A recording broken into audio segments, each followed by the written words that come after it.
What is good, everyone? It is your boy, the Quicker Commish, here with the Chicago Clubhouse Network. And it is week 18. Man, oh man, the season fly by when you're on a nice winning streak and the season's fun, huh? So I don't think many of us thought that we would be talking playoffs or be getting ready for playoffs when we're getting to week 18. Maybe a best case scenario, we were thinking this week this would be like game deciding factor if we would get into the playoffs. But luckily, we went from worst to first here this season in 2025. So Lions completely went from first to worst. Kind of did a flip flop there. But with that being said, if we're talking about playoffs, that must mean that Caleb had a pretty good to, if not decent, season at the very least. Typically, teams that get into the playoffs, they're doing it with solid play coming from the quarterback. Usually if they're getting there, it's not because in spite of the quarterback. Usually he's playing at least up to par. And with Caleb on the verge of being the first 4,000-yard passing season for the Bears quarterback here, like I said, I think most Bears fans would be happy and say that this season was a good one, regardless of what happens in the playoffs. So, but before I get too far ahead of myself, let me go ahead and get one of my co-hosts in here so we can chop it up, get his thoughts on it, see if he agrees, regardless of what happens in the playoffs, is it a success? So, Coach Chef, welcome to the clubhouse. Welcome back to the clubhouse here. What are your thoughts on the overall season? I guess before we get too far into that, though, just give us your quick thoughts, and then let's dive into what happened this past Saturday. Or Well, Sunday, I think we're ahead of schedule, man. No, I mean, best case scenario, people thought the team would be good. They didn't think that the offense would hit, but also with the start of 0-2, there was a lot of people, a lot of Debbie Downers and negative Nancy's. Oh, the season's over. Ben Johnson, he left. I'm like, 2 games, new coach, new culture, new defensive coordinator, et cetera, et cetera. Just relax. And then, of course, after the week 2 loss against the Lions, we were very unpleased, but the Lions were a much polished team at the time. They were prepared. Ben admitted it, just like he's admitted it after every win or loss, of being accountable for either having the team prepared, him being prepared, blah, blah, blah, blah, blah. Look, the team's ahead of schedule. I'm happy we'll be in the playoffs. I'm not going to be a negative Nancy when I make the statement. I just don't think that we're ready for that moment yet. I think it's good to get the team in the playoffs. I don't think we're a Super Bowl caliber team. We definitely don't have the defense. But hey, we got the turnovers, which is part of it. But hey, we're here now. So hey, let's get this win this week. Let's get a win next week, and then we'll see where the chips may lie. Yeah, we definitely want to lock up the 2 seed by winning this week. 49ers kind of spoiled their chance last week of knocking up the 1 seed, and kind of the home field, the Super Bowl's in the 49ers home stadium this year. So they kind of spoiled their chances of just playing not only the playoffs, but then having the Super Bowl there. So obviously they're in the same boat, man. Their defense is not good. And it proved it last night. Very beat up. Yeah, the injuries are catching up to them. They have a lot of key players on defense injured, and they've been kind of managing, kind of putting duct tape here and there and getting through it and getting through the season and stuff. So, but playing a division opponent like Seattle, like they were doing there, like it's always tricky. Even if you're the hottest team that season and you're going into one of the shittier teams in your division that week, it somehow balances out just because you're division opponents there. So yeah, and also as sports fans, besides being Bear fans, maybe we have to admit something about Seattle that we didn't want to admit earlier, and that they are a Super Bowl caliber team. They top 5 in offense, top 5 in defense, all those regular raw stats you look at or just the advanced metrics, they are elite, top tier in both of those. You saw the pressure they put. Those who watched the game, you saw the pressure they put on Purdy. Like, geez, man, if you thought if you were a Bears fan hoping they would win in the second half, you were like, yo, you didn't believe that they could pull it out because you were like, they can't move the ball. And then once they did move the ball, once the interception off of McCaffrey off the tip ball, you were like, yeah. Once they were in the fourth quarter after that interception, I didn't think they were going to win. I'm like, Seahawks defense, Sam Darnold was making the plays he had to make, but that defense, man. You may not be able to say that too much longer if he keeps on playing. Like he didn't do terrible. He didn't do terrible. You're Sam Darnold. So I mean, I know we were expecting. I'm still expecting.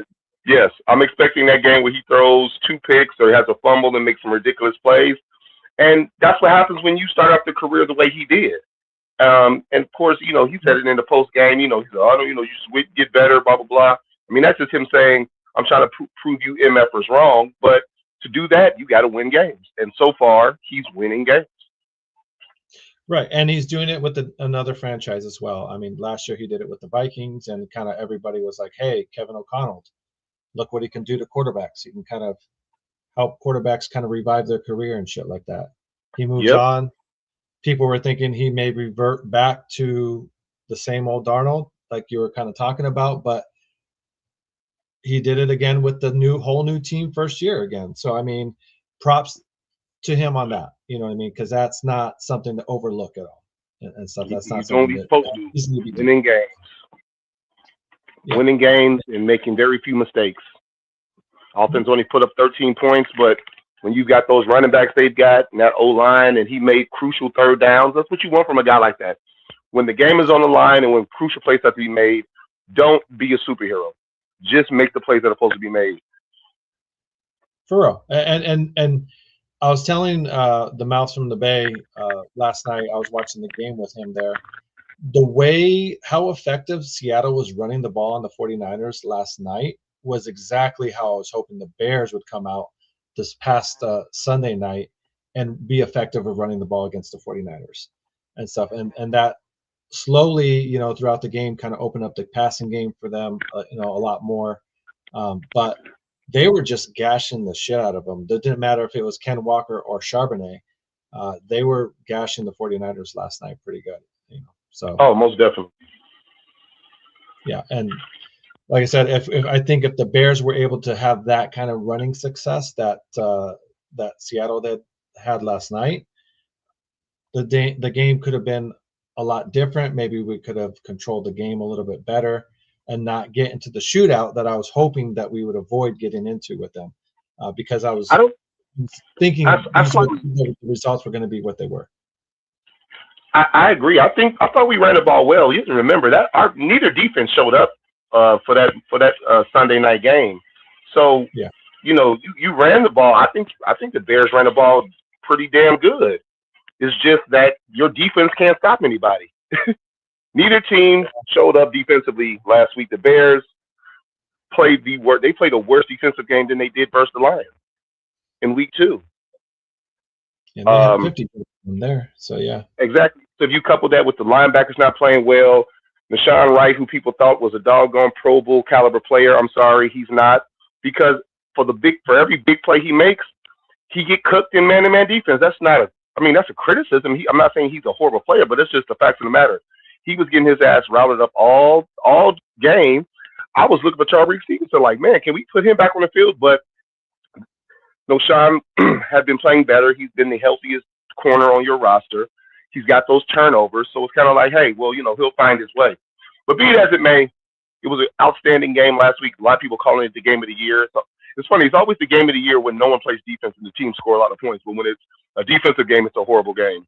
That's how pro offense we as sports fans are. When it's a defensive struggle, oh, it was horrible. The offenses were dreadful.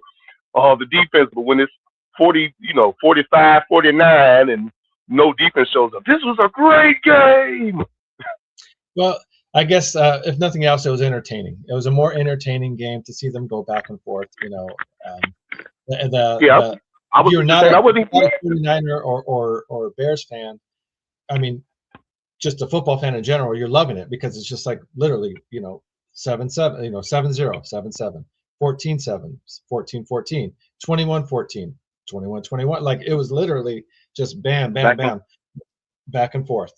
So when the Bears and the mouth called it during the game, the first team to kick a field goal is going to lose, and that ended up being us. I think we kind of knew deep down inside when we kicked that field goal towards the end of the game that wasn't going to hold up. It just wasn't. We knew we needed to go bar from bar and trade touchdown for touchdown, and it was almost kind of the last team to score, the last team to have the ball, was going to win that game. So looks like Chef had to drop out there for a minute. Hopefully he comes back in there. Give me 1 second. Let me maybe resend him an invite real quick and see if we can get him back on the show. So let's see. Just bear with me, guys, for a minute.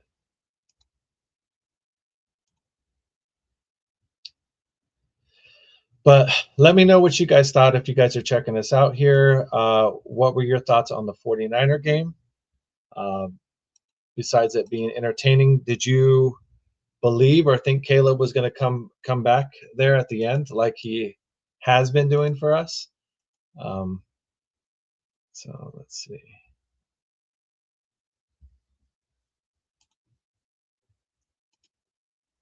There he is. All right. Okay.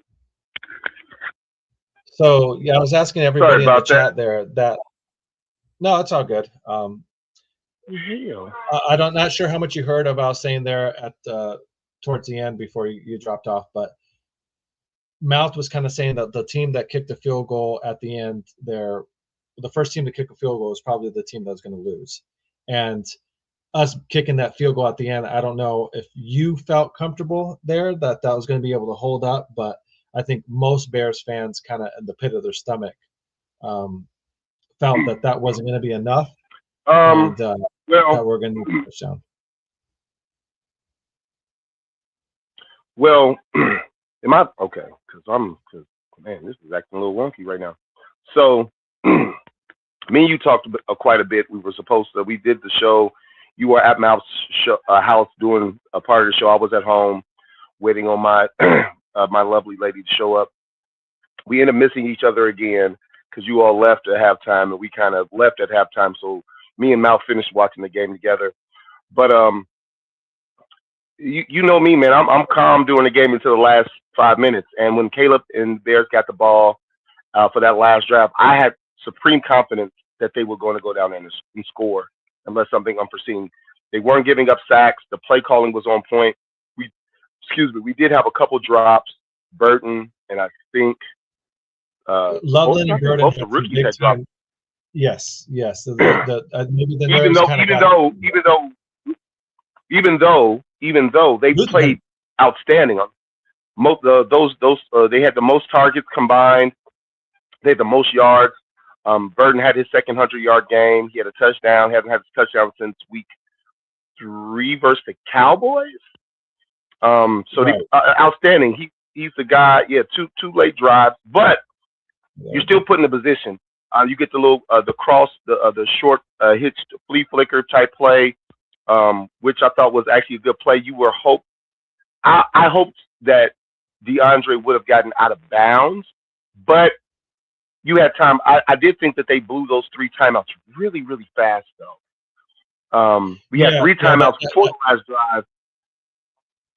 The hook and ladder there, that like I don't mind it, but I would have liked it more had they had a timeout still in their back pocket to not have to waste the time to hurry up, spike the ball, and then you leave yourself with literally the one play left there. Also, I was in the house with Mouth because we had got an Uber to catch over there. And I told Mouth when it was 4 seconds, I said we had 2 plays. And he was like, no, you got 1. I was like, well, if you go fade right now, so the last play that was there, I think you had opportunity for 2 plays. I think if Caleb throws the fade to yes, he's a rookie, but he's still 6'3", 6'4". But we haven't thrown any fades this season. So I was hoping that somebody would be like, hey, why don't we put someone really tall one-on-one on the outside and throw a quick fade. A fade is not a 4-second play. Hike 1,000, let it go 2,000. You end up with 1 second once they review it and everything. I think you could have got 2 plays. I really think you could have got 2 plays. But you end up with a free blitzer. Caleb gets off platform going to his left. He doesn't put anything on it just because his body's turned in a bad position. When the game ended, I wasn't mad. Just like I wasn't mad. I don't know. I was just like, man, this is a good game. But I thought that we left a lot out there. And it wasn't just a field goal. It was just the defense. You got one stop. People criticize the hands to the face. Look, it's a penalty. The guy who called the turnover also created the penalty before the turnover. So, yeah, of course he got the flag. It'd be different if, I don't know, if you watch a replay, he gets hands to the face, which is illegal. It is, no matter what you say. And then he catches the interception. So all the traffic there, the refs they're watching. Let's see if he does. Caleb beat Kramer's record. 270. 273. So to get to 4,000, he needs 270. To beat Kramer's record, I think he only needs like 120, 130-ish or something like that. Oh, if it's the Bears single season record per season, yeah, he gets that. He gets that today in Chicago. The offense has been playing pretty damn good. What's up, Al? Yes, we read your comment and you didn't give us a super chat. It's all good, fam. I think he gets it. I think he has a chance for both. Well, I think he gets one. I think he has a chance for both, depending on the game. I do think they're going to lean on the running game, but like Ben said in interviews, are we aiming for that? No. If it's a part of the game plan and it leads to that, if he's having one of those games. Remember, last week was Caleb's first 300-yard game of the season. Now, for those who don't remember, if you're on as many different group chats and YouTube stuff like as me and Cricket are, people were criticizing him early in the year when we were winning games, but he would only throw for 280 or 290. Like, we can't get to 300. What the fuck? What difference does it make when we're winning games? Right. And here's the thing. To me, that's I'm a little bit more impressive. Granted, we have one extra game than the last more guys in the past normally have had. But to only have one 300-yard game in this season and still have a shot to get to 4,000 is still like a little like, oh, damn, all right. Like, obviously, we weren't having a bunch of games where he was throwing under 200, So, not that many. And also, go ahead, finish your statement. No, just like I said, we don't have a chance. He doesn't have a chance to get to 4,000 if he's not at least having decent to solid passing games week after week. Obviously, he had weeks where he was under 200 yards, and whatnot, and those weeks sucked or whatever. But to still have a legitimate shot to get to it at the end of the season, last game of the season, is impressive. Tip of the cap. Obviously, he's feeling somewhat comfortable in the offensive system here, even though it's year one. So, I mean. And a couple things lead into that. Remember, I was looking at some stats because right now the two best draft picks for quarterbacks last year, it was Jalen and Nix. This year, it has been Caleb and May, who came out of North Carolina. And you look at it, and the criticism, obviously, the only criticism you can have of Caleb this year is his passing percentage. Now, if he's not flirting with 60%, he's flirting with 65%, which means he's completing more passes, then yeah, he easily gets 4,000. In fact, he probably would have had it 2 games ago. So every percentage better of completions gets you more yards, obviously. And if people's like, he's throwing the ball away more. Yeah, he's throwing away ball more, but he does still miss. He misses quite a few shots a game to where you think that those should be pick 'em shots, fish in a barrel type things. But be as it may, it's this kid's second year. I've been a realistic fan of Caleb since when it's for me, because I like revisiting his history sometimes and believing that you can be wrong about something and then come back and double back. This time last year, it was just me and Amp. maybe Foul a little bit, and definitely JB was still Justin Fields. No, excuse me, 2 years ago. 2 years ago, we were still Justin Fields. 2 years ago, not 1 year, excuse me. 2 years ago, we were still, hey, put a quarterback, a better coach, but we kept our coach. We still were in team Justin's camp. And then somewhere in that off season, because we were doing the show together, you started being our producer and being a part of the pregame report. We realized that Caleb was better for this team. And we learned that pretty early, maybe not the first game versus Tennessee. When I first moved here, we went to the Hooters. I remember that. But I was pretty confident that Caleb was the better quarterback. About 3 games in, I was like, no, this looks different. He's even with the offensive line not being great, the ball coming out of his hand, his decisiveness, his ability to get away but still trying to make a play without just running. And we didn't get any of those Justin games that the Jets got this year where, he's throwing for 56 yards in a game. You're like, bro, is this high school football? We playing the wing tee, or is this professional football? And as much as I liked Justin, and I still root for Justin, Caleb, I knew Caleb was the better choice halfway through the draft process. I was just like, no, Caleb's the guy. He's the better quarterback. Drake May has advanced better than I thought he was, because I thought his issues were Caleb's issues last year. Not getting rid of the ball when he needed to, being very inaccurate on the run. Those who are film junkies, kind of like myself, when I have free time, I watch a lot of college football when I have free time. I thought May, Jaden, and Caleb were the best 3 quarterbacks. I thought May was the third only because when he was under the biggest knock for me for May was he left the pocket too soon in college. For those who were like me, watch a lot of college and watch film. But I digress, bringing it full circle. Caleb was the right guy for a long time now, and we're seeing the fruits of that draft regardless of the criticism. Every quarterback's going to get criticism. Josh Allen's going to get criticism and he doesn't get to the Super Bowl, and there's no and there's no Mahomes in the AFC, and there's no Jackson in the AFC. Right. So you're going to get in today's sporting lens with all these shows, including ours on regular television streaming.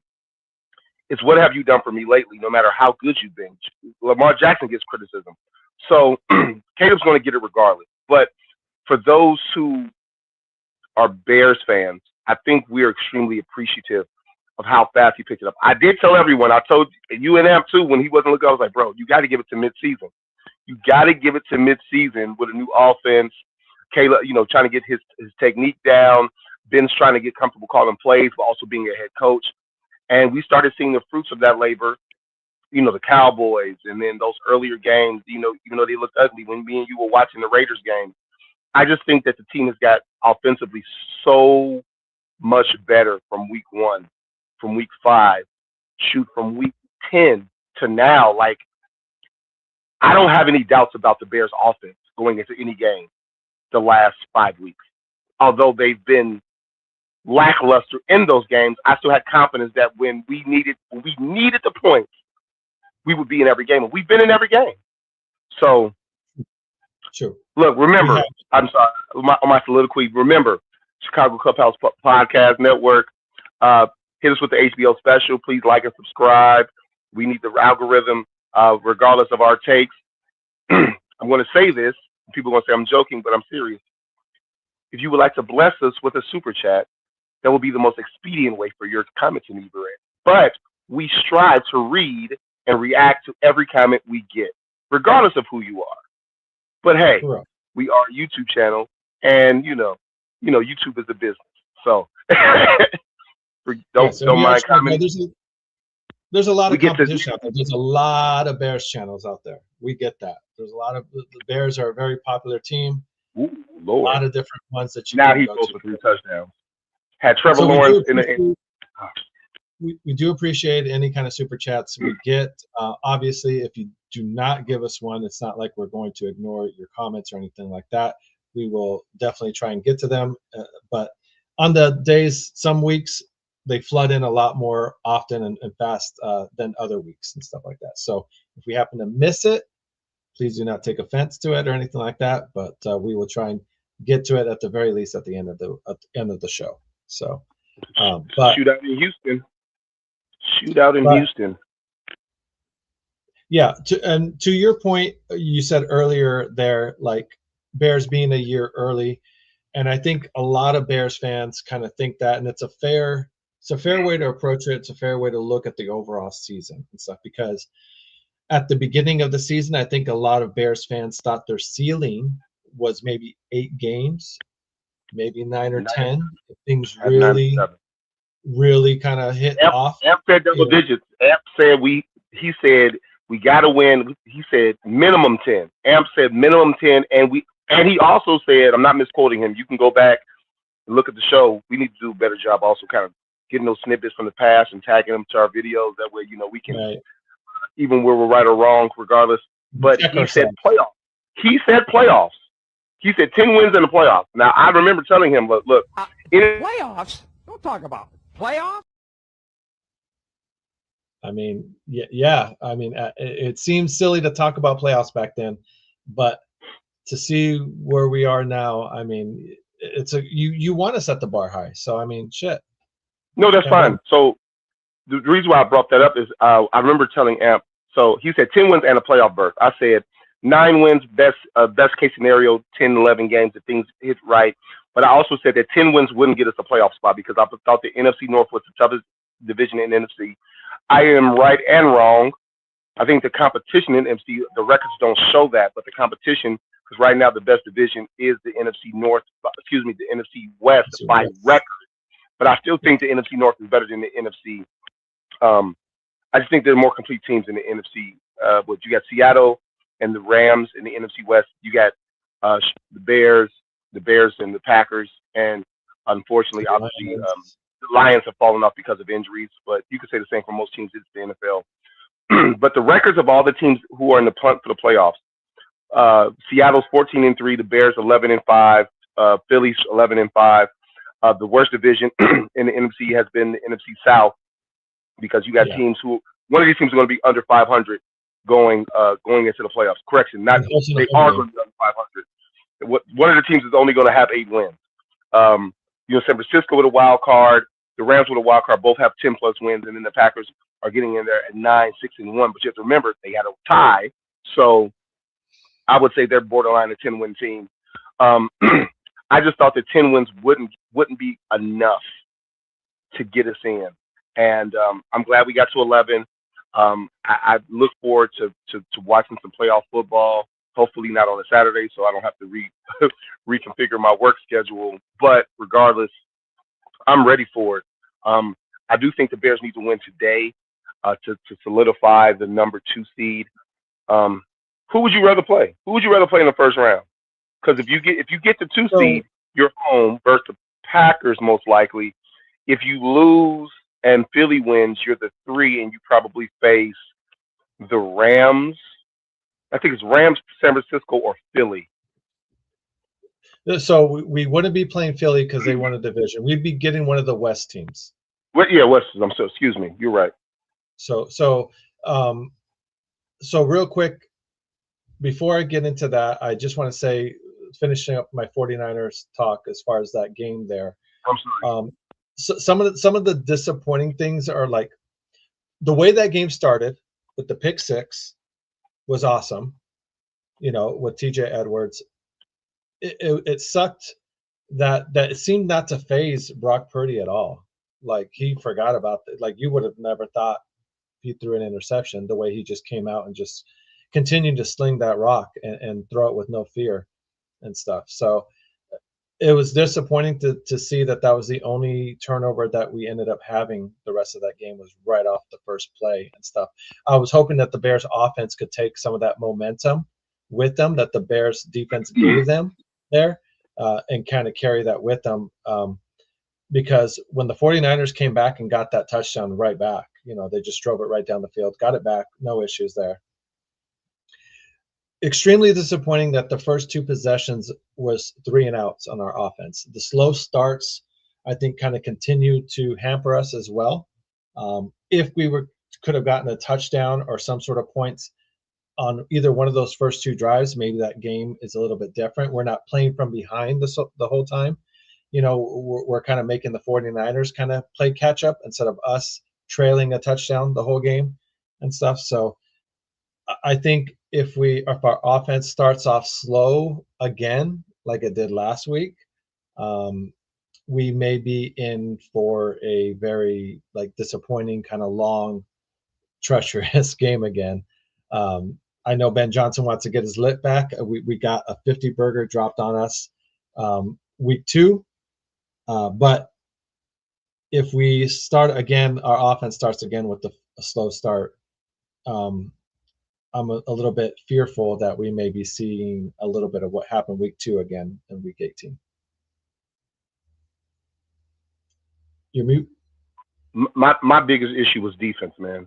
We couldn't stop a nosebleed last week. Neither team could. I know we had the 3 and outs, but it's not like the 49ers were forcing us into some bad sacks or stuff, anything like that. We just weren't on. We needed the scores we were getting. Then Caleb and that offense balled. I think Caleb actually threw. I have to double check it, but I think he threw for better than 65% of his passes last week for that Sunday night game. It's the defense, man. And I've been saying it since the midseason, since we started getting all these turnovers. We are so, you don't have to help me with this one, I can say it. We are so turnover dependent. We're so turnover dependent. I've been saying it for weeks now. If the Bears don't, the plus minus for turnovers every week for us has to be 2. 2 is the bare minimum. If we get 2, we win. If we don't, it's going to be a struggle. And when I say turnover, I don't mean just an interception fumble. I also mean turnovers on 4th down. So the Packers game, we had 2 turnovers on 4th down, along with two turnovers. We had 2 fumbles, I believe. 2 fumbles, and then we had the 2 turnovers on 4th down. I count that as 4 turnovers. First, the 49ers, we didn't get the second pick. We had 1 pick, and then the defense was getting shredded. Second part of the secondary was getting shredded. The linebackers, they were getting shredded is not even a word. I don't know what's worse than shredded. Abused. They were getting abused by Kyle Shanahan in his play calling. I think the only one that had a decent game was Booker. He had a few pass deflections. I believe he had a sack and a half. But for real quick, for Trent Williams to be out of right after that pick 6, it was extremely disappointing that didn't maybe move Sweat to the other side where that backup tackle was in. I mean, maybe he normally doesn't do that, but after a while of not getting any kind of pressure on Brock, it was a little disappointing to not see Dennis Allen try and move Sweat around, try and do something, some stunts, something to get some pressure on Purdy. I don't know. I didn't watch the Tuesday show, so I don't know what JB said, because the biggest criticism, JB has been very critical of Dennis Allen since the hire. He said he was not a fan for the longest time. I don't think we have the personnel, because I think we still are lacking talent. We still need talent.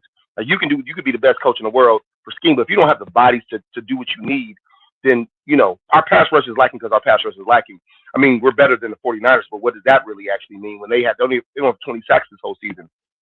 But we got a sack. But the problem is I was listening to another podcast, I think the Bootleg podcast, and they what the guys were saying that Dennis Allen does this thing where he lacks a little bit of creativity. He's a big believer in which I can see it watching the games. Is I'm gonna line my 11 up, and I just want my 11 to be better than yours. But what do you do when your 11 are not better? You can't run a vanilla defense when your 11 is not better than the 11 on the offense.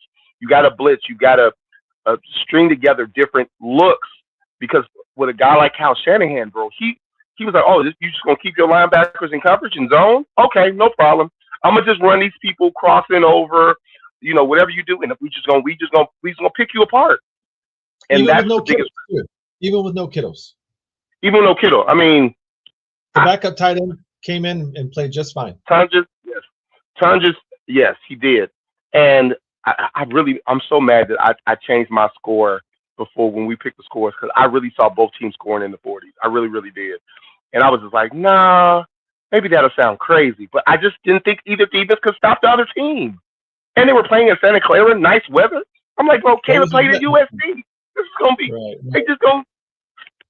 it's like playing in Phoenix right now. if I go play football out in Phoenix compared to playing football at home, hell yeah, it's gonna be different. I'm like, hey, we got nice little weather, 75 degrees out here. We just kicking it. When that breeze comes, it's gonna cool me down from the sweat. I'm barely kind of. Exactly. It's gonna do what the breeze is supposed to do. It'll make me feel good with from sweating. That's perfect. Sweating a little bit, get some preparation on me there. So yeah. Yeah. So my biggest problem was the defense, and I was just like, okay, Caleb and the offense have to put the points on the board, and they were doing it up until the end, obviously. So my issue today with the Lions is I think we'll get a better pass rush because I don't think the Lions are not healthy. The only healthy lineman they'll have, I think, is Decker. I don't think they're going to play Sewell. I don't think they're not a playoff team. He's battling an injury. I know he wants to play. I don't think he's going to play today. I don't. Even if he did, that's just 2 linemen, and the rest of your linemen are not starting caliber linemen. So I expect the pass rush to be better today than it's been in a couple weeks, probably since the Browns game where we kind of shredded the Browns' entire lineup of backups. But you got to play. You got to play who you have. Just Caleb was 25 of 42, so yeah, he was definitely over 60% throwing the ball. Percentage-wise, it was one of his better games. He didn't have to do, and that's, I think on the Tuesday show I was mentioning it. It seems a little his sacks are down, but I think he has so many intentional groundings. He has a decent amount of those. I think maybe the most in the league and whatnot. Even if you would throw those in, add those on to his sack total of there, it's still overall for the season better than it was last year for sure. But the intentional groundings is really what's killing his completion percentage for sure. I mean, it's a multitude of things. When you're throwing 60% in the league, where mid to high 60s is the average. This is the mid 90s. I think it's a multitude of things. Because him throwing the ball away, intentional groundings, he's really, yes, averaging 1 every game. Averaging 2 every other game, or 1 every other game is a lot. But I think he's also inaccurate at times where you want him to be accurate. That's just watching with the naked eye. There's nothing wrong with the analytics. Caleb is 57.9. Jeez, that looked like some 1990s of completion percentages, man. But his QBR is 58.1, which is above average. 23 sacks for only 158 yards. Remember, people talk about yardage and passing yardages. Caleb didn't throw for a lot of yards last year, although he's actually still top 5 in single season yardage. Sacks take away from your passing yards in the NFL. For those who don't know that, it's not college where it takes away from your running. His passer rating is 90.3. So only thing really affected, I think, is the completion percentage. I'm not saying that I'm not going to be Mike Tannenbaum, who, I'm sorry, I can't stand Mike Tannenbaum. I can't stand ex-GMs and player personnel people in the league. And yes, he has way more experience building a team, money-wise, but he's so corporate and so organization that when he says things sometimes, I'm just like, bro, but you kind of sucked at your job. I take that back. His completion percentage was exactly 59.5. In fact, Caleb this year throwing over 60%. Minnesota 60, Detroit 3, Dallas 67 was his highest this season. 67 was his highest, 67.9 versus Dallas. And then the Baltimore game, he was at 65. And then we haven't seen 60 more than, and in the Cleveland game, he was exactly at 60.7. So, so the intentional grounding, then Caleb's got to hit the layups. The last game, there was a layup. Yes, to Oz there, where he threw that one to the ground where it was an off-balance throw. If he would have fucking hit, what's his name? Sadakis there. Not Oz, number 14. No, that's Olamide Zaccheaus. Yeah, that's Oz. Yeah. Number 14. Yes, that one. If he wouldn't put that ball on him there on that crossing route, that could have been a touchdown if not near the goal line there. And that was one of those, like I said, those layup passes where Yeah, I don't want to. Yeah, but those layups when he misses them is so maddening at we times. don't. I don't want to be. I don't want to be an apologist. You know, I've heard everything. Oh, it's the throwaways. It's the drops from the receivers. Look, every quarterback in the league has drops from receivers. The Bears are not even top 5 in total team drops. Every team has throwaways. Every quarterback, especially the vet quarterbacks who are not mobile, they throw the ball away often because they're not mobile. They got to throw the ball away. It's Right. it's a it's a it's a conglomerate. It's a collective of reasons why his percentage is low. But the biggest thing I see, and that you just mentioned, is when there are layup throws to be made, the 5-yard out route, the 7-yard crossing route over the middle of the field, you've got to complete those passes. You know, the 15-yard in route where you skip it. Well, he doesn't skip many passes. He doesn't skip as many as Justin had done. He's still missing guys who are, you know, in stride or in the middle of a route where you're like, man, that looked like a ball that you got it. As much as you want your receivers to give the quarterback a chance, you also want your quarterback to give your receivers a chance. It's an equal distribution of ability to make the job easier for the other person. So look, with all that being said, enough about Caleb. I'm happy we have him. I'm glad he's my quarterback. He's my quarterback. He's our quarterback, no matter what you say. Get your comments in. Remember, this is me and Crooked Commish. Hopefully, Amp will join us. It's week 18, season finale. We play Detroit in Chicago today. I want to just go ahead and give the injury report. No Joe Tryon-Sherwinka. Oh, I said it the first time. Joe Tryon-Sherwinka. I think I messed it up the second time. Better late than never. We got to week 18. Took us week 18, but we got it. Right. He's out. Brisker's questionable with an illness. So is McLeod. He's been limited. McLeod did whistle last week because, you know, the bug that's been going around. Rome. I don't know. I've heard different people say Rome should just wait the playoffs. Can someone talk about how JB is starting to come around after that Browns game? hey, Roma Doomsday's dad. Are you really Roma Doomsday's dad? We're gonna. Yes. Yeah. So, unfortunately, I missed the Tuesday show. I work every Tuesday, so I don't get to listen to the podcast until I'm done with dinner service at my job. But he was coming around versus the Browns. Better late than never, JB.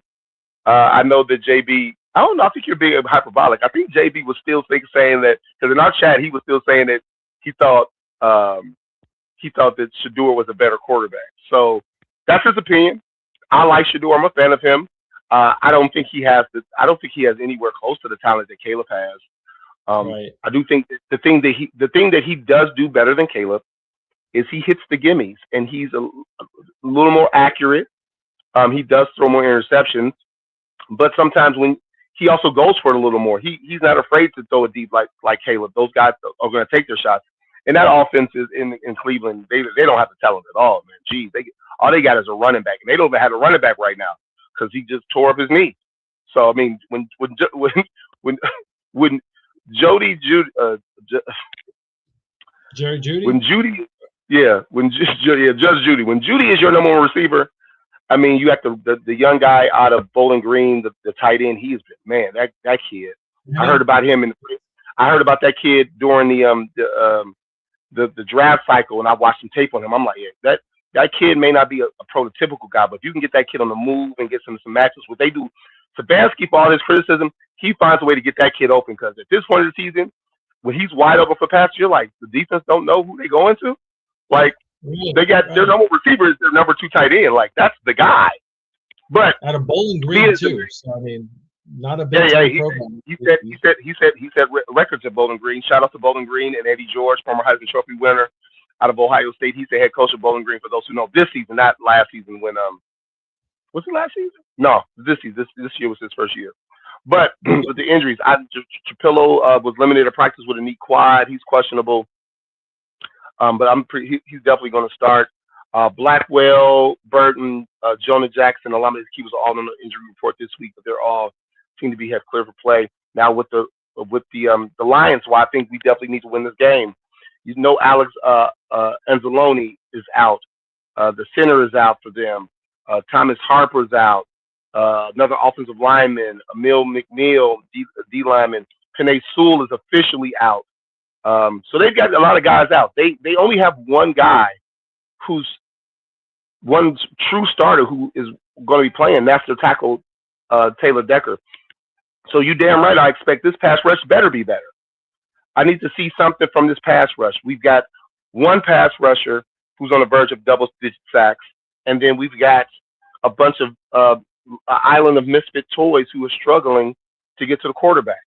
And yeah, Austin Booker has come on, but it's not even about the sack numbers. It's about the pressures and making the quarterback move. The entire 49er game, all I thought the entire game was, damn, every time, all I saw during the game from beginning to end was, damn, Brock's got a lot of time back there. And when you give an experienced veteran quarterback time in the pocket, you know what they're going to do? They're going to complete passes. They're going to pick you apart. Yep. They're going to complete passes. Very seldom with a clean pocket with 20 seconds of throwing time does a quarterback throw an interception. They're throwing completions. Bro, even when we did get some kind of pressure on Brock that game, he was moving around that pocket kind of like Caleb. You know what I mean? He the way he kind of wiggled around there and that last touchdown pass to get to the fullback there. I mean, you got it as a tip of the cap as far as how he was able to maneuver and manipulate that pocket there and avoid the pressure. So Dad did have another question here. He said, if he hits 4,000 yards, will JB praise him? I think he will give him somewhat flowers, but JB is more focused on the completion percentage. If he gets to 4,000 yards and he has around a 70 completion percentage game, then I think that would truly make JB happy. He wants the percentage to go. I don't think JB is going to be happy, although this team has been driven by the offense and the turnovers, but not by the defense in any estimation. Even though they have looked better, but they look dreadful versus 49ers, man. They look awful. The last two games. I mean, they've given up 800 yards the last two games. Yeah, so I don't think JB will give Caleb personally any credit for anything until Caleb does something that even JB thinks is like wow, which would be Caleb pulling off some type of playoff win. You know, I mean, after the Packers game, I'm surprised he didn't give him any love after that like that. But JB, I've known JB for over a decade now, where he's very strong in his opinions. I don't know personally what criticism you can have of Caleb. A true, real criticism. You know, second-year guy, leading a team that had 5 wins last year to the playoffs. The offense is scoring when they need to score. We are still top 10 in scoring this season. So, hey, it is what it is. I do want to get into some playoff scenarios if we can. You cool with that? Yeah. Let's. We don't have AMP today. We can stretch this, a little bit past the hour. I know we're trying to go to an hour and a half, but today we don't have to go an hour and a half. I am Big Drew. Welcome to the show. He's somewhat, I think, starting to see him a little bit more and more bear down. So we'll get to some score predictions. The live stream, bear down, blue and navy blue and orange all day, 100. I got you. So a couple playoff scenarios. Obviously, Bears win, second seed. We play the Packers. Scenario 2 or alternative. The scenario I would prefer. I would prefer the Packers. The Packers are beat up. We may not have Love. They may not have Willis even, you know what I mean? Like, they don't have Parsons. Like, we'll be playing at home again. Like, out of all the teams, I think I'm not as worried about the Packers as I have been. I would love to beat the Packers in the playoffs, even though every time that's happened in the past decade or two, we've coming up short. But I have supreme confidence that we can win versus the Packers. It's not one of those hoping things anymore. Caleb dashed that last year winning in Green Bay, and I thought they would split with them this year. And we were in both games. Even the game we lost, we were in that game to the last drive once again. The next pass, the Bears lose, but the Eagles lose. We still get the number 2 seed, and we still play the Packers, I believe. And then the third scenario. The Packers have the 7 no matter what. Yeah, they have the 7 no matter what. And then the last scenario would be Bears lose, Eagles win, and we get the 3rd seed. And then we would be playing another team. We wouldn't be playing the Packers. So I'm voting win. Eagles. The 49ers, I believe. Yeah. At that point. And you know, with that being said, no, because you can't stop the 49ers. You can't stop them. can't stop them. It's another shootout. It's another shootout. Unless both of those offenses are way more scarier than the Packers offense. So I mean, most definitely. It's not even a Rams question. defense is a lot better. But a guy like Sean McVay going against this defense. Right. Come on. Like, what McVay, Shanahan, 30, like, you're 34, 38, 41, 45 is going to be one of those games. The Bears play the Rams. It's not going to be 15 to 10. Okay. It's not going to be that. So the earlier question about Caleb Williams and passing this season. So single season record for passing is Eric Kramer at 38-38. Oh, that's even. 38-38. And then Jay Cutler with 38-12. And then Caleb last season threw for 37. No. Am I wrong? That's this year. Yeah, the top 5 would be. Yeah. Single season. Yeah, I'm sorry. I just look like a double. So yeah, needs I'm sorry. So yeah, Caleb needs 108 to break the all-time record for a single season. He needs 270 to become a 4,000-yard passer. Yes. Because I'm going back and forth from my TV to my laptop. So he'll definitely beat Eric Kramer on the yardage. You know, my favorite quarterback in Bears history. You know, in my watching life, being able to like observe football. Unfortunately, he has some injuries at the end. You know, his last stint. And then Jay Cuddy's my my third. Actually, it's Kramer, Sexy Rexy, and then Jay Cutler. But Caleb is right there at number 4 now. He's creeping up. But yeah, that's where Caleb is with the record. We've got some more stuff with the running game. Obviously, DeAndre's over 1,000. I think we could possibly have 2 guys combined for nearly 2,000, but 1,800 because you get if Monangai gets to 800 today, we'll have 2 running backs with 1,800 plus yards. We're still top 3 in the league in passing. So, look, man, I mean, it's a lot. We're playing for a win. We're playing for some records here. We're playing to look good. I think that people forget that most teams that have a shot at the Super Bowl go in on a hot streak. The Eagles are on a hot streak right now. The 49ers, who just got kind of cooled down on a hot streak, but they went in scoring a lot of points, but their defense not stopping anybody. Right. So there's a lot to look forward to today. Did you want to get into the betting numbers for today's game and whatnot? I know you guys you and Amp like to get into the over-under. I think the last time I saw it was like at 50.5 for the total of this game. Yeah, let me hold on. I think the Bears last time I saw were -3, so which is your typical, you know, home field advantage kind of edge you get in the betting lines there. So I do like the Bears to win. I'll take them to win here, but I definitely would take the straight up. You said what was plus minus? Like it was they're +8. +8. So this is from the CBS FanDuel because I'm on my phone, so I can't check it. So according to CBS FanDuel, I believe this is FanDuel, Bears are +8. The over-under is 48. Now, it depends on usually the different sporting sites, different betting sites. They're not that far off from each other. They're not that far off. And then the money line, as I see it from here, just looking on my laptop, the Bears are +321 and the Lions are -415. Geez. But that would have to do with all the injuries, you know, the O-line issues that they're having, the DB issues that they're having.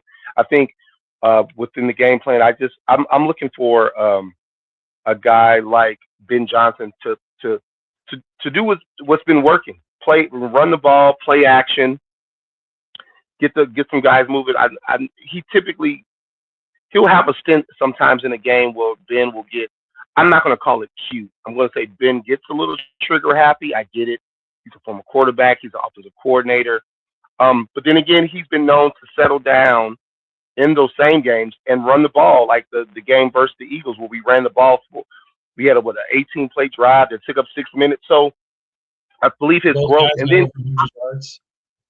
yeah, and I mean the best, one of the best head coaches of our time. Andy Reid, he had the issue because his biggest criticism is clock management and not running the ball when your team needs to.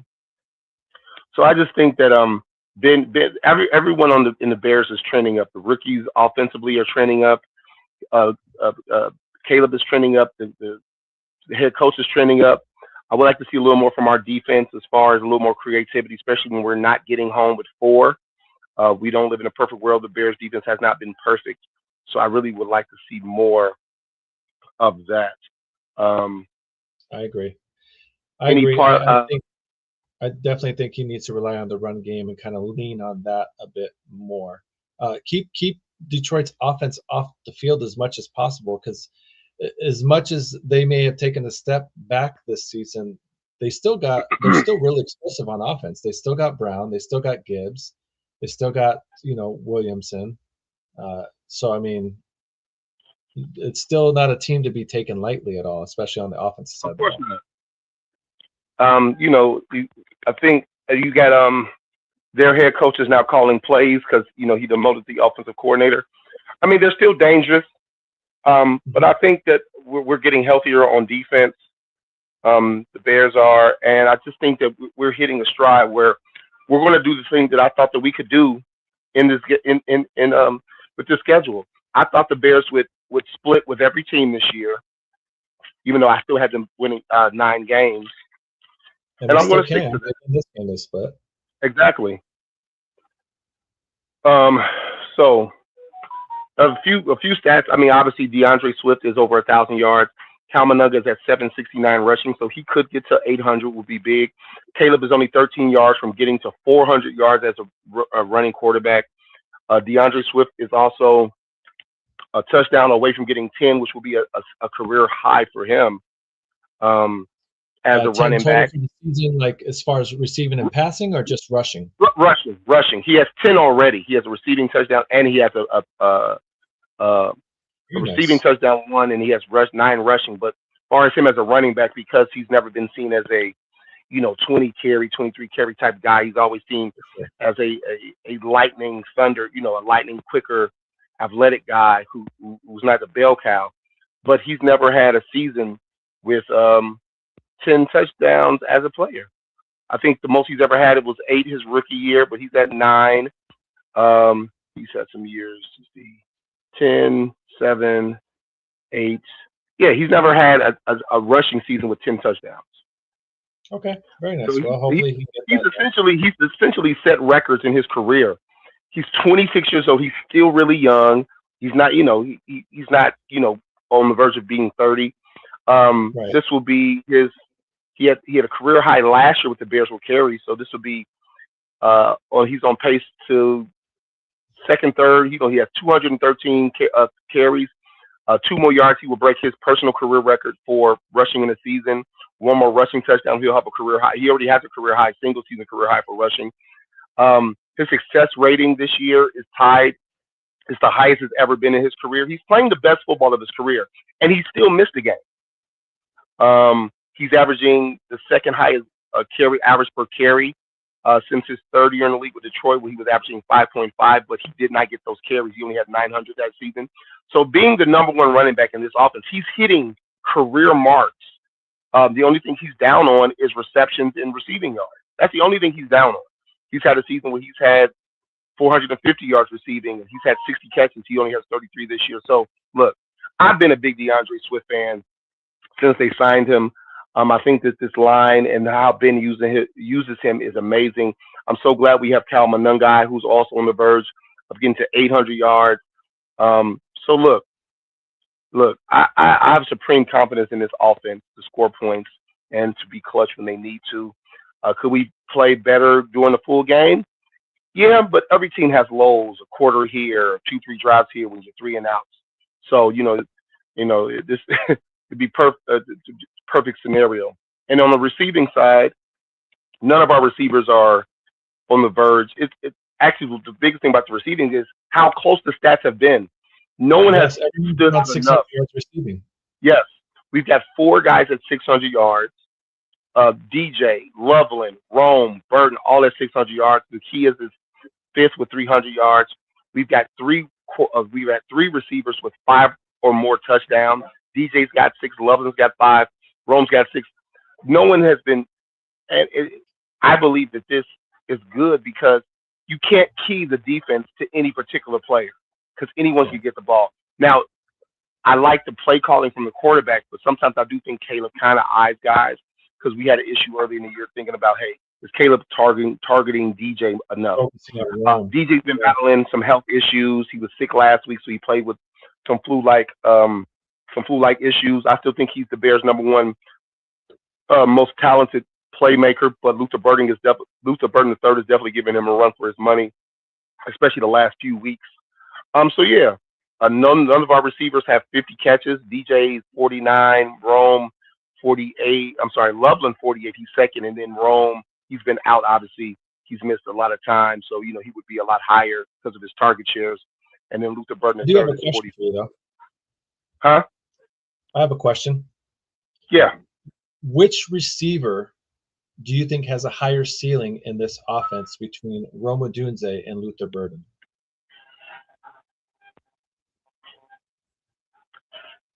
I think it's Luther Burden III. Now, some of the stats about him was pretty nice. Some of the stats about him are a little misleading because of the target share. So Luther is going to set the record or have the highest yards per route of any receiver in NFL history, which means that for every route he runs, how many yards he gets. So he's only got 56 targets and 44 catches, but every time that Luther Burden is on the field and he runs a route, whether he gets the ball or not, he gets 3 yards, which is crazy to think about that. Or he's on the verge of 3 yards.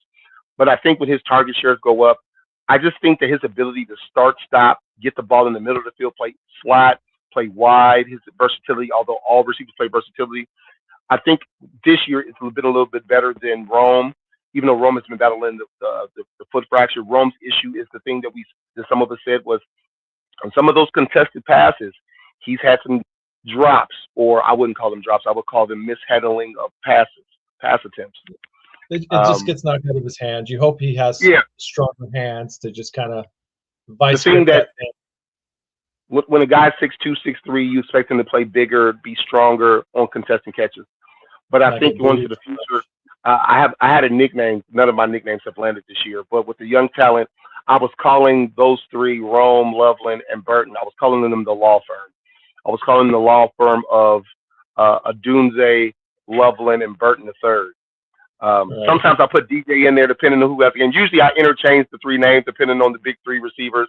But because they're the young guys, Rome's the oldest at 23, Luther Burden's 22, and Colston's 21. Good God. Yeah, he's barely drinking age. Man, with those 3 guys as your future receivers, I'm not big into the trading of DJ. Why? Don't get rid of talent unless something is crazy this offseason. But let's start. I know I can get a little long-winded talking about all this stuff. My expectations, let's get to expectations and then scores. Cool? Okay. Because we're at the 1:08 time, 1:05 on the show. I'm going to let you go first with your expectations for this game, and then we'll do scores. So my expectations here of the game here is I'm expecting Ben Johnson to try. I expect him to. He's going to want to get his lick back. I expect him to run the ball there a bit more and focus on running the ball. And then if at all possible, if it's in the range there of getting accomplished, I do expect him to give Caleb a decent to good shot to get to that 4,000 yard mark there of passing in the season, just to get it done and over with. I really don't think, not that he wants to, it's his first thing on his list to check off, but I do think it's one of those things he would like to get it checked off, so it's not something that hampers him throughout his career. If he checks it off this season, it's not even an issue or even being talked about next season at all. If Caleb can kind of get over that hump and be the first Bears QB to get 4,000. So I would expect him to, if it's within range there, if he's like 25 yards, 30 yards away, and then maybe the game's out of hand either way, just keep him in there to kind of get that mark, get it done and over with, and then pull him at that point. But I think if it's within reason shot, he'll go for it. I have a question for you, which I've heard. I don't buy into it. The Bears and then the Eagles play at the same time. If you see, or if the Bears, someone in the Bears organization, coaches see that the Eagles are down big or on pace to lose today, do you think that they start pulling their players in the second half? Do you think that Ben Johnson is that type of coach to do something of that matter? I don't. I don't think they'll be scoreboard watching as much today as they maybe, did a week or so ago when the Packers to wrap up the division or whatever. I think Ben Johnson wants to have his team hitting on all cylinders going into the playoffs and stuff like that. So I think he wants this offensive system to be running as smooth as possible. Granted, that being said, if the Bears themselves have this game at a hand, whether they're up or down a lot, I do think at that point he will make a decision based on that. But I don't think he'll be scoreboard watching and looking at right, because if we win, if the Bears win, regardless of the outcome of the Eagles game, we are the number 2 seed. Yes, yeah. So I think he'll be more focused on that, more focused on keeping this team healthy, and like I said, kind of going with the flow and the ebbs and flow of this game here and stuff, and kind of seeing how that goes. Okay. But I do expect him to try and win. I don't think he wants to drop both games to the Lions this season. Oh, obviously. Yeah, I agree wholeheartedly. So what are your expectations? My expectations, we're at home. So I think Ben in his first 15, he'll kind of try to get Caleb in a rhythm. He does that where he'll get him either on the move or we'll take a big shot. Not a big shot like, down the field, but like a 12 to 15 yard intermediate route over the middle of the field to kind of see Caleb is there. If Caleb is hot early, 2 for 2, 3 for 5. If he starts off hot early, I think it'll be one of those games where I don't think I've ever seen Caleb start off hot and then get cold, if you know what I mean. It's usually Caleb has to heat up in the second half because he starts off slow, 2 for 7, 0 for 5. If Caleb starts off hot, I think we're gonna get one. I think we're gonna get one in the flow of the game because they'll still mix in the play action. I think he's definitely gonna get the running back some carries. I expect both running backs today to have 60 yards apiece. That's my expectation. I think that running backs put together 60 yards. Maybe we see some the Brown kid if the game gets put away. I think both backs get 60. I think Caleb gets to, if he starts off hot, I think Caleb gets to 285. I think he borders 300 yards today. Because let me throw that question right back at you. Are you expecting Ben Johnson to do any scoreboard watching with Philadelphia at all, and kind of maybe pull like how you offered, like maybe sit players or kind of rest players depending on what Philadelphia is doing? Me and you agree. I don't think that. But if the game's put away in the fourth, and I don't mean like 5 minutes in the fourth. I mean like 12 minutes in the fourth, maybe beginning of the fourth. If this game is a healthy 10-plus score game, I think he'll give the offense. I think he give the offense. Say the Bears are up 10, started the fourth. I think Ben gives a drive or two to see if we can get an extra point. Like another touchdown. You want to finish with a strong drive.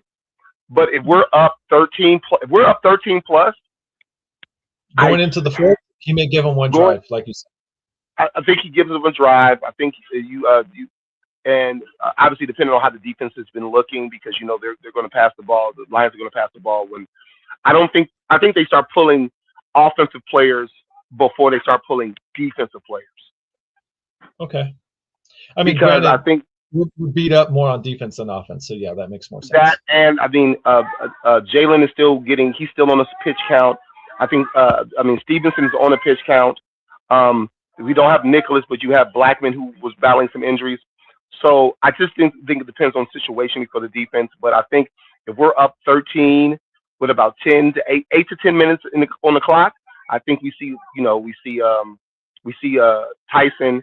We see them running the ball with Magunungai, maybe another running back. I see them more running the ball. One thing I would like to see is I would like to see Rome today. I would like to see Rome today, only to get some game snaps.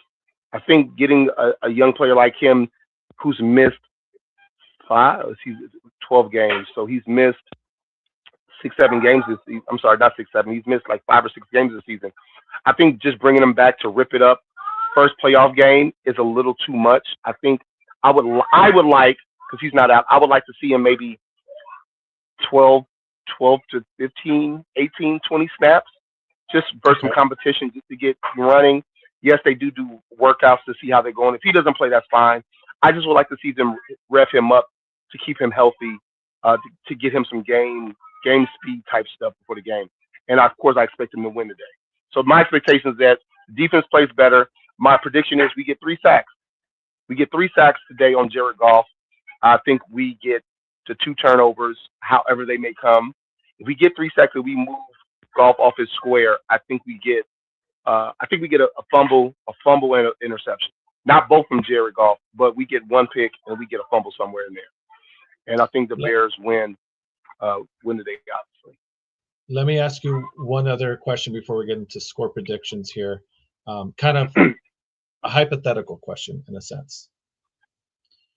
If on defense, when we get into the playoffs, Kyler Gordon is able to kind of come back, how do you see him affecting the Bears defense? Is that someone that you would be, I guess excited is the wrong way to ask it, because he is a very talented player. But like, I guess how much confidence would you have in Kyler Gordon coming back? Granted, he's missed the last 4, 5, 6 weeks of the season still. So coming back in the playoffs, if he was to see him, 5, 6, he's been 2 games this whole damn season. Jeez. Yeah, no, I get it. But he was a guy that got a big time contract at the beginning of the season. He was supposed to be one of our impact players that Dennis Allen could kind of fit in that slot, there. So if he was to come back healthy, quote unquote, for the playoffs, how much of a difference, how excited, I guess, do you see yourself being for that guy coming back? Okay, without making this too long, this is what I'm going to say.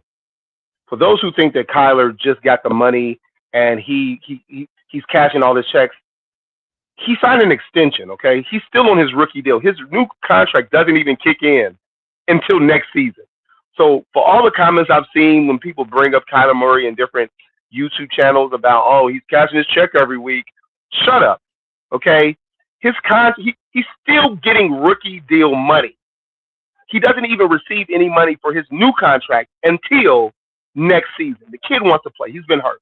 Soft tissue injury. It sucks, but it happens. It's the NFL.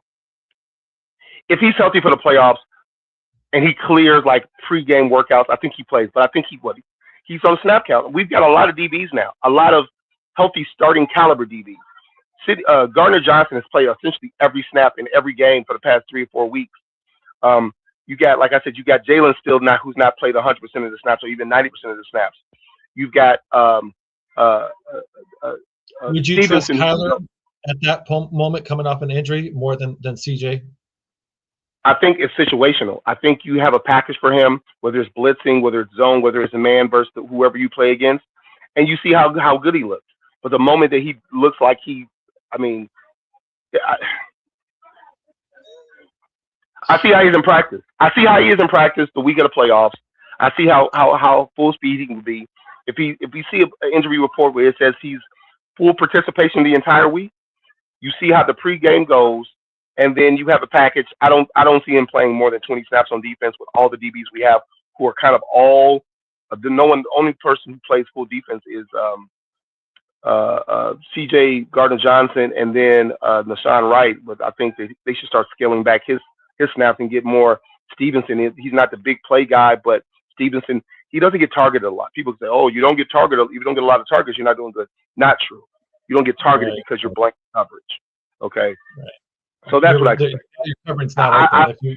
I expect to see Kyler if it's based on the injury report. If he's participating in practice, full participation, I expect to see him in the game at some point.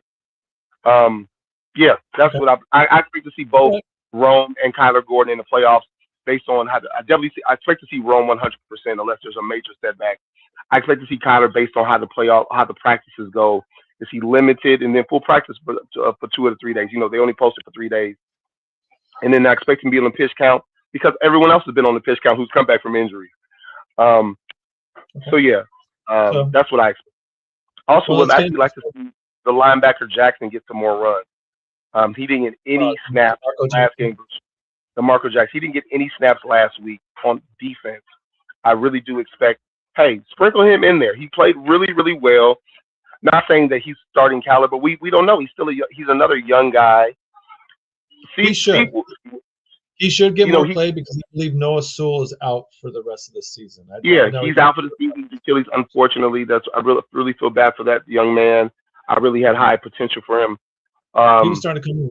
He was making his plays. He would get beat here and there as well because he has his limits as a linebacker. It's not the fastest, but he's a guy. He wasn't a guy that was a liability there on the field. So no, he was defensive player, NFC defensive player of the week. I mean, I say kid because he's 27, but he spent most of his time being just a rotational guy. He's only been on 3 teams since 2023. I believe 2 years. From New Orleans with Dennis Allen. Yeah, he was with Dennis Allen. So Dennis, get him some more snaps, man.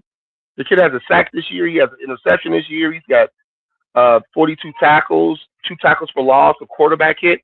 Get him in some packages where you can get him just a blitz or something. I want to see more creativity from Dennis Allen as far as blitzing and some blitzes and some zone reads and stuff like that as far as defensive calls. But yeah. I agree. Okay. So let's get the score predictions. What are you? Those in the chat, see your score predictions for today. I'm going to go first. I don't know how you always get me to go first before you. Bears have been scoring points, man. I think, man, I really see the Bears getting to 30 today. Okay. You go with your gut. Like you wanted to say. I am. I'm not going to hold back. I'm not going to hold back like I did versus last game. I did kind of hold back on my. Just. The Bears have scored 31 or more 30 points the past 2 or 3 weeks. He got it. Garrett got the sack record. It just happened. Nice. He's an all-time, asterisk 17 game season. Laid down for him like Brett Favre laid down for Strahan, right? Did he? Oh no, I'm watching it on YouTube. Let me go back a little bit. Okay, so here's my score. My score is 31-21. 31-21 Bears. 1-on-1. He didn't lay down, but when Garrett put a hand on him, he did fall.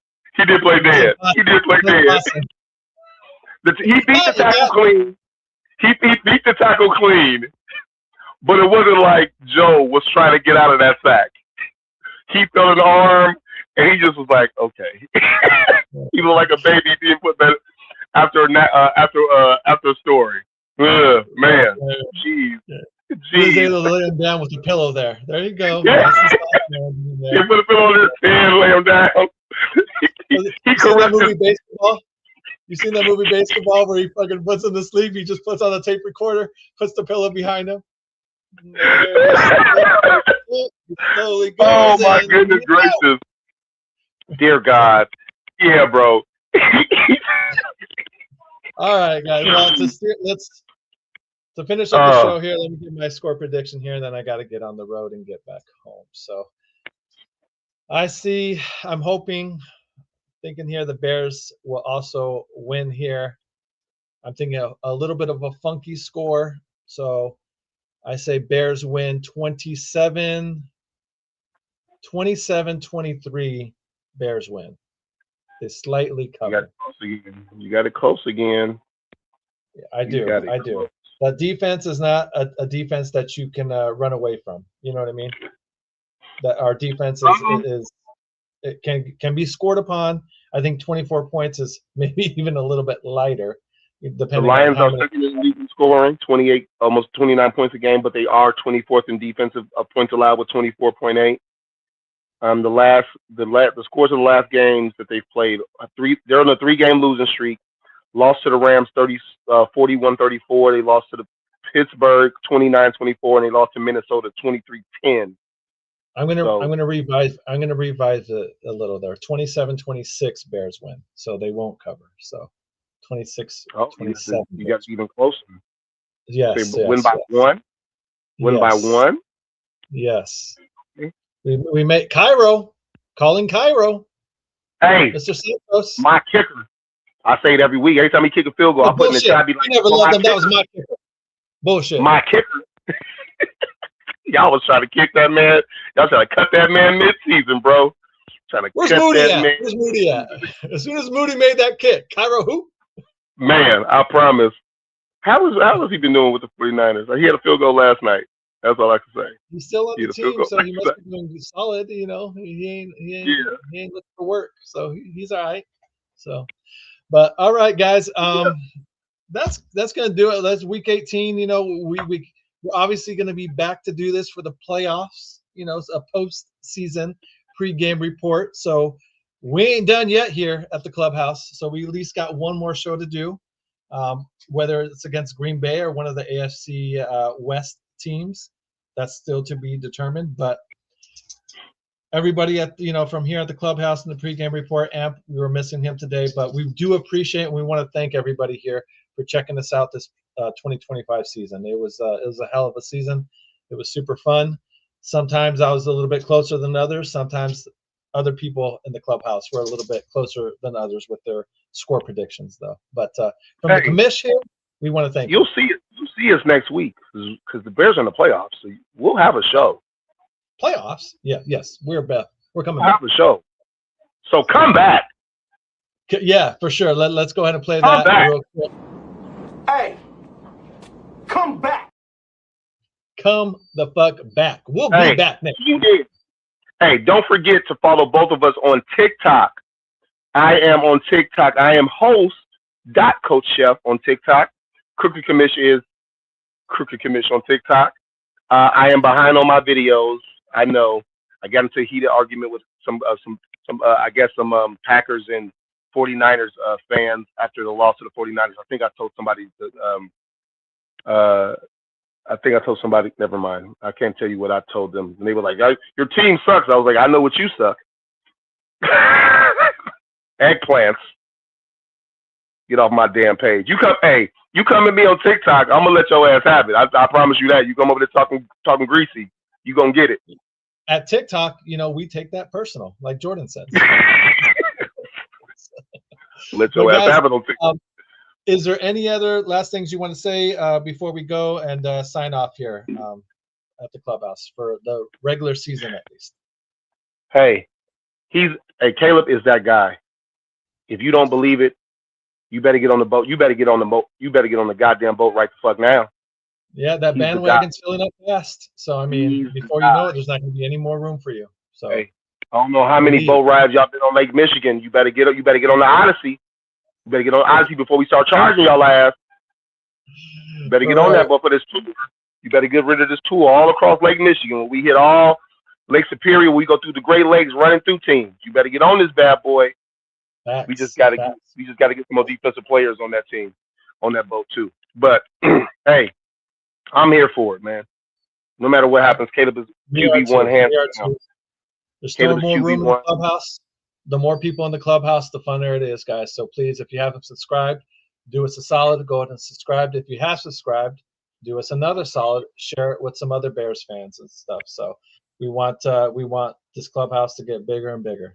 So. And if it's something you don't like, tell us about it. Tell us what we can get better at. Tell us what we can get better at. I'm going to tag. If you're on TikTok, hey, I'm always up for the criticism. I know sometimes my videos can get a little long-winded, but hey, y'all Bears fans, y'all should be willing to listen, man. Help a brother out. Get 5,000 likes on the video I made. It wasn't even a video. It was just a post on who's going to win the division. I got 5,000 likes. I make a 10-minute video. I get goddamn 112 likes. People watching for 3.3 minutes, 3.3 seconds. Hit me with an HBO special on TikTok. Help a brother out. Help, like Chef said. He'll cook up some good takes, and he'll cook you up some good food as well. So, I mean, we don't call him Coach Chef for nothing. So, guys, thank you for joining us. Again, please hit the like, hit the subscribe button, and be safe out there. Be good out there. But if you can't be good, damn it, at least be good at it. You got to decide whether you're a wolf or a sheep. We're bearing down over here at the clubhouse. That's for damn. This has been a Chicago Clubhouse Network production.